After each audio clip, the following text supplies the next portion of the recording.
Feeling overwhelmed by the challenges of being a single parent? You are not alone. Welcome to Single Parent Reset. I'm Orla, a life coach for single parents, and I'm here to help you feel calmer, more confident, and more in control of your journey. If you're new to the podcast, welcome, and if you're a regular listener, welcome back. I hope your week is going well. As I speak, I realise I think I might have a cold or something because my voice is a little bit crackly. It's been half term this week for me, so it has been full on, but I actually enjoyed myself. Me and my son had a really nice week, which was lovely. And it makes me really grateful that as he's getting older, I'm getting more and more time where he can play independently, which is a gift because I became a single parent when my son was only 1 and it was very intense. And now he's coming up to 7. And yes, he can do so much more for himself now, which I am so grateful for. Which brings me on to today's topic. We're going to be talking all about gratitude and actually how important it is to bring it into your life.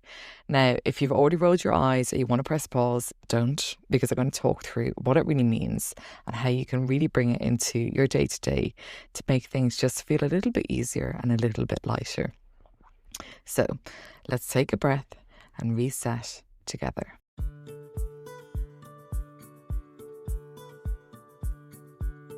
Gratitude is something we hear about all the time, and I'm sure each of us at one point or another has had a friend say, be grateful that you even get to keep the house, or it could be worse, be thankful that at least you get majority of the custody of your children. Or I know one that I'm forever saying in this podcast is just focus on all that you do have going right in your life. And I totally get it, that as a single parent, listening to these unhelpful pep talks when you're exhausted, overwhelmed, maybe feeling lonely or stressed about money, it can just feel a little bit frustrating. Because gratitude, it can sound like you're being told to just ignore all the hard parts. But that's not what this is about. Today I'm going to break down just what gratitude really means and how actually to bring gratitude into your everyday life. As a single parent, there are a lot of emotions that are sitting just under that surface. There's guilt that maybe your child is moving between homes. Maybe you've got guilt that you don't have a traditional family setup. Or, you could have resentment that you're carrying everything on your own. Or there's loneliness. Even when your house is full, you can feel so isolated. And grief is something that we can be dealing with for the version of the life that we feel like we should be living. And when these emotions are loud, gratitude, it can just feel like the last thing on your list and absolutely impossible. It can feel like you're just being asked to put a positive spin on something that just feels far too heavy at the moment. But gratitude, it's not about pretending that things aren't hard. It's not about ignoring all the stress. It's not about denying your sadness. It's not about saying it's fine when actually it really is far from it. Gratitude, it's about balance. In life, it can be so easy to focus on what you don't have. Not having that second pair of hands, not having someone to help you make these big and small decisions, not having a financial cushion. And when we stay there, focusing on all that we lack, what we are doing is we are writing a story for ourselves, or we are placing ourselves as the victim. And this starts to shape how we experience everything. Gratitude is all about widening that lens, opening up that narrative you're telling yourself about the life you're living. It's not about removing the hard stuff because those things, they are still there. But it's about taking the energy to notice what is working, even in the hard moments. What is steady? What is good? What have you built so far? And that shift, no, it doesn't make everything magically easier, but it changes how you experience your life. And the best part is, it is completely in your control and it starts with you.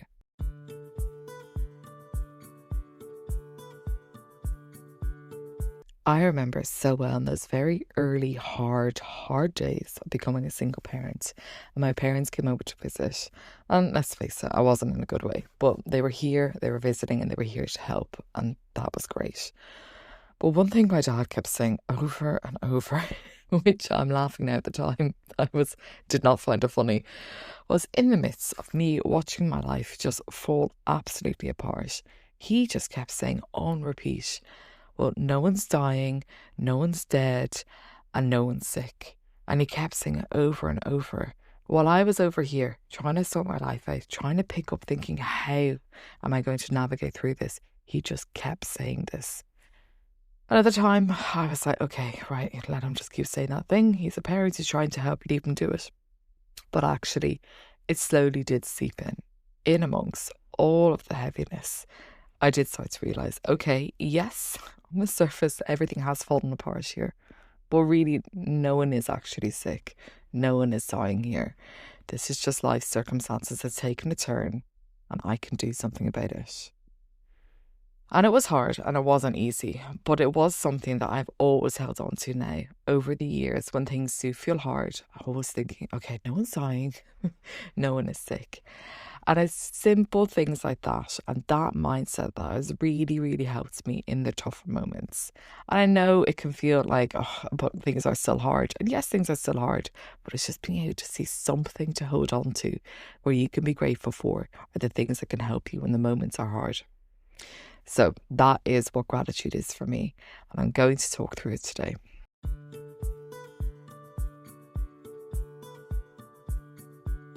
So let's look at how you can actually bring gratitude into your life in a way that feels realistic. Because gratitude, it is only useful if it fits into your life, not into some ideal version of your life where you have loads of time and headspace, which, let's face it, as single parents is a bit of a hard reach at the moment.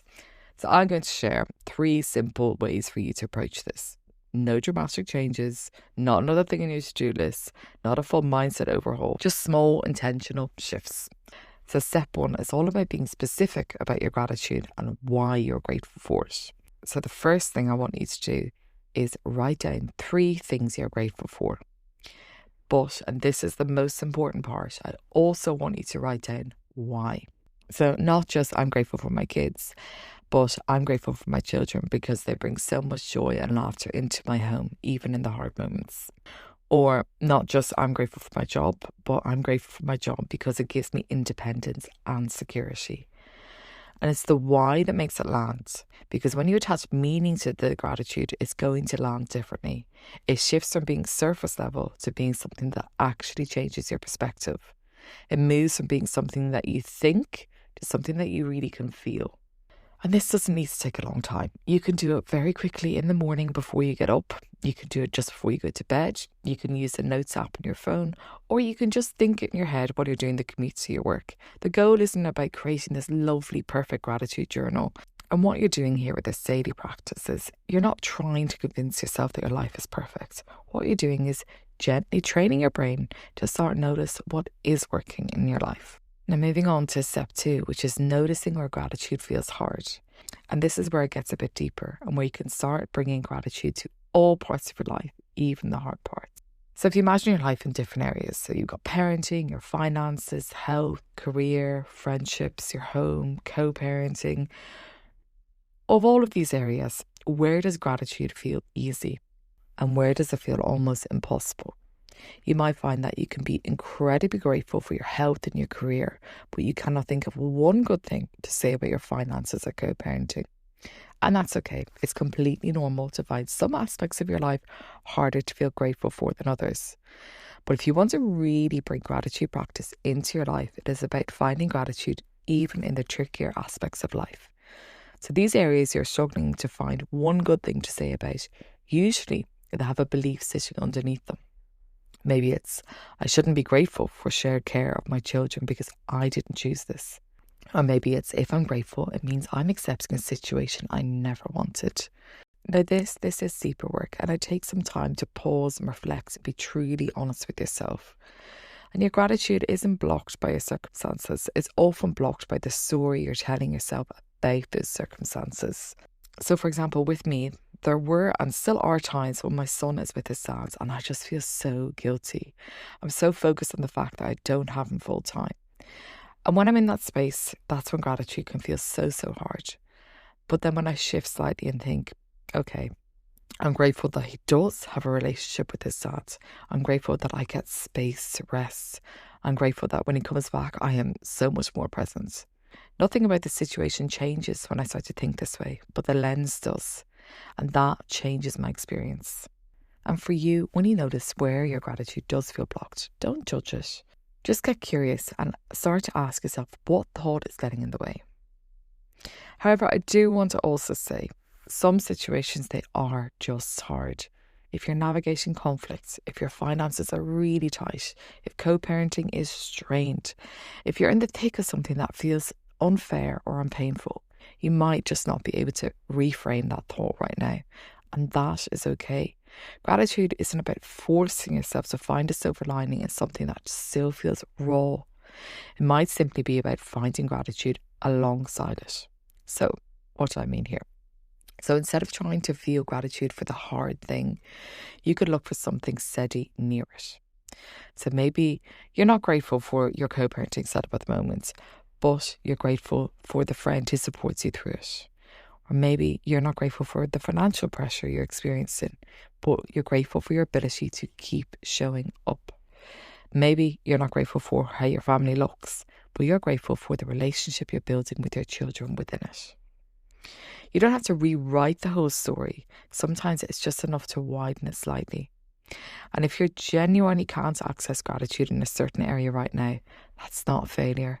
It's just information, and it tells you where you might still need some compassion rather than pressure to fix everything right now. And then moving on to step 3, which is all about embedding it into your actual life. So this is where a lot of people fall down. They try to do a big, dramatic gratitude overhaul, and you don't need to do that. You need small, repeatable moments. The more you start to practice gratitude and embed it into your routine, the more you will start to notice opportunities throughout your day. So here are 3 really simple ways to get you started. There's the daily 3. Attach it to something you already do, be it your morning coffee, school drop-off, or just before you go to bed. And name 3 things you're grateful for and why. Don't forget why you are grateful for it, because this is really important to embed the feeling of gratitude. And then number 2 is the gratitude pause.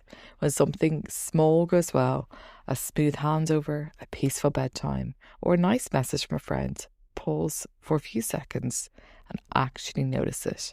Let it land. We are so quick to move past what goes right and obsess on what goes wrong.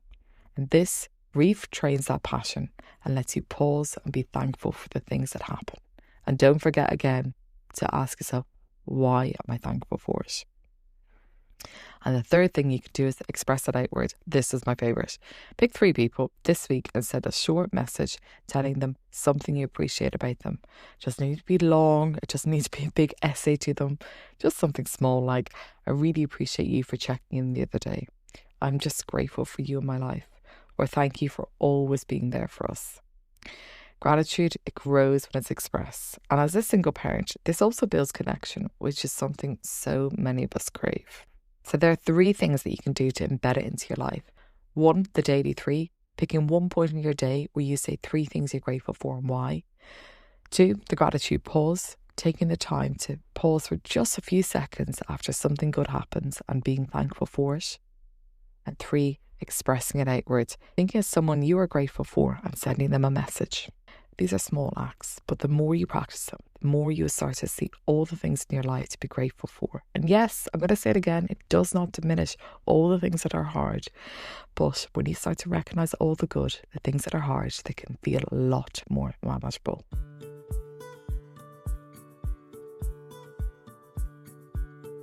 Gratitude, it is not something you either have or you don't. It is a practice. And like any practice, some days feel easier than others. There, of course, can be days when you can see clearly what's good, and there will be days when all you can see is what's heavy. And that doesn't mean you're doing it wrong. Gratitude isn't about ignoring the hard parts of single parenting. It's not about pretending you're not tired. It's not about dismissing grief, guilt, or resentment. It's all about balance.